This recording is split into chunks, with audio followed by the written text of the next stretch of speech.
The Sanguinarian Id.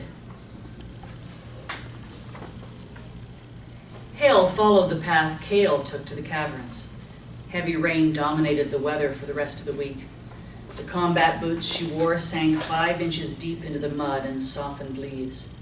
Other deep footprints imprinted the soil leading to the grove. The pond's water level rose and caused the area to flood.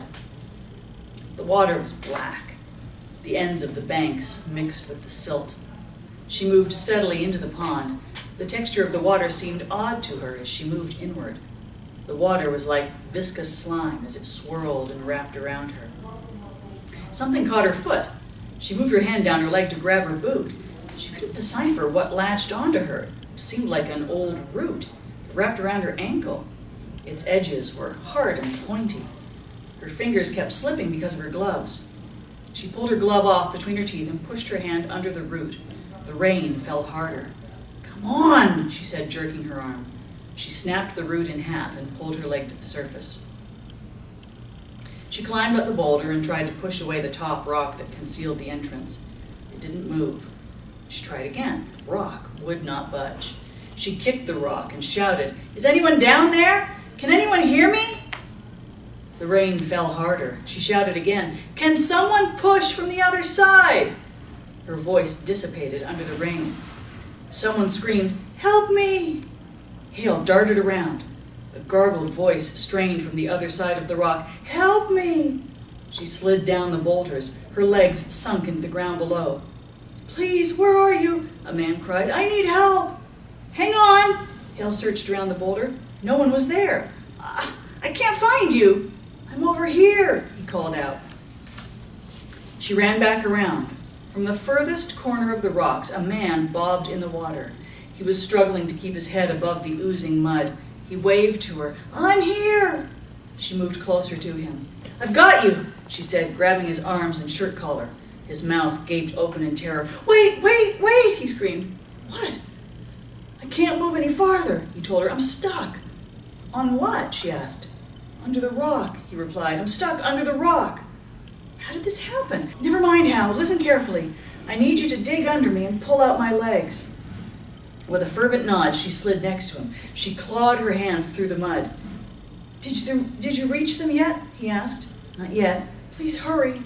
Hale was up to her ears in mud. She felt his pant leg. "I got it." "Pull!" She pulled hard. "My hands keep slipping." The man's legs were wedged deep under the rocks. "Please." Pleading, he twisted his fingers around her sleeve. "You can't give up." "I can try something, but it's going to hurt." "Do it." He gave her the green light. She dug her claws into his leg. His voice cracked from screaming. She secured her footing and pulled him slowly towards the bank. "Wait," he cried. "I can't do it. It's too painful." She let go. His body slowly receded back into its original position. "What do you want me to do?" "I need to think," he replied. She kneeled in the mud and waited for his request. He drummed his fingers frantically on top of his head. His chest trembled as he sobbed to himself. The area was a deluge. Hale watched the pond swell as the water engulfed more and more of the bank. "If you keep stalling, you're going to drown," she shouted. "Let me pull you up." Air bubbles popped alongside the boulder's surface. The man shuddered at the sound. He looked behind him. "Did you hear that?" he asked. She shrugged her shoulders. An air pocket must have ruptured below the mud. She looked at the surface of the water. The mud continued to bubble. The water level rose rapidly. "Please let me pull you up." His eyes bulged like soup plates at the sight of the bubbling mud. The mud stopped moving. He turned towards her. "Leave." "What about your legs?" "Forget about my legs," he shouted. "Just get the fuck out of here." She ignored his statement and waded towards him. He unsheathed his Bowie knife and swung it wildly in the air. "Go away, damn it, go away," he threatened. "Are you crazy?" she shouted. He began to cry. "Please, just leave." A gurgling sound erupted from beneath the water. It was deep and loud. The man gaped in fear. With his face paled to a paper white, his mouth opened and closed in horror like a dying guppy. The noise increased in volume, morphing into a horrid, watery groan. He tossed his knife at her feet. She grabbed onto his arms to pull him out. The man made no effort to move. She sank her feet into the mud and pulled. "Please, help me help you!" He lifted his head up to her. His eyes were drenched in tears and wide with anguish. His mouth quivered sorely. "If you want to help me, heed the words of this old fool. Leave this place. Forget about me. Forget you ever came here. Forget your reason why, and get to the closest source of concrete." He grabbed her hand.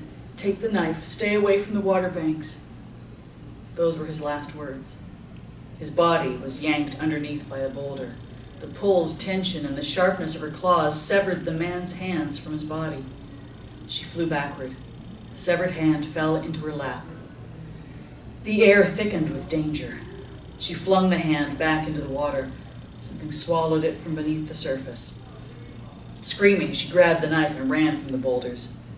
The hard rain loosened the soil around the trees. Roots were exposed over the ground. She bounded over them to avoid getting caught. A lightning bolt crashed in the distance. She tripped and plummeted to the banks. An exposed tree root slammed against her head when she hit the ground. Half her face sank into the mud. She nearly stumbled back into the water as she hoisted herself out of the sludge. She searched for the knife. It was lodged underneath a tree root. The mud bubbled around her feet. The ground swallowed the knife. She jumped back and ran. The earth caved in everywhere she stepped. The further she ran out of the grove, the more the ground sank around her. She vaulted over new forming holes big enough to fit a torso. Her foot was caught. She struggled to pull herself out, but the force of the suction engulfed her entire leg. She searched for something to free herself with. She reached over and grabbed an entanglement of roots. The roots snapped down into her palm. Her bones crunched. She yelled. Globs of soil and gravel clung to her. Something sucked her arm deep into the earth. Her limbs were captive under the ground. She was rendered helpless. She looked towards the night sky, a prayer forming on her lips. "Help me, God." A groaning emerged from below. Gobs of mud popped in her face. A deep voice spoke to her. "I was beginning to wonder when you were going to beg." A hand rose and clutched Hale's ribcage. Mendelssohn emerged from the ground. Clumps of black soil fell from his face and hair. He cracked his knuckles and grabbed the back of her head. "It's funny," he said. "At first I thought it would be amusing to hear another Dampier beg for his life." He squeezed her head.